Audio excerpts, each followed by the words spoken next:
Salam uşaqlar, bugün itimizi aldadırıq. Bu gün bala etdi, oxşuyur ya biraz. Sevgilisi var. Baxın, sevgilisi uzaqda biraz, yanında bir yan. İndi gedək, baxaq, şey. Baxaq, nə təpki verəcəklər, biraz utanıyorum. Ay.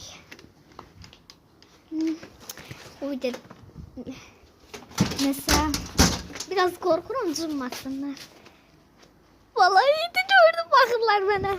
Bakırlar, vallahi bakırlar. Vallahi iti gördüler. Bakın bakın. İte bakırlar hele. İte bakırlar.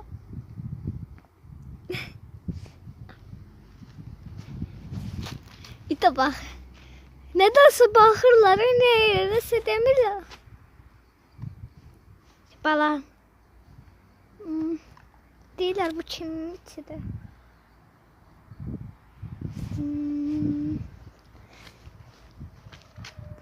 Bu sevgilisi kadındı, bu dişidir. Bu ise oğlandı.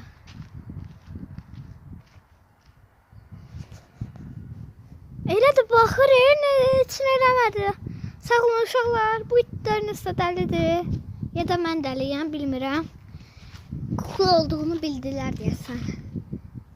Burada da bir şey, nəsə. Hadi sağ olun.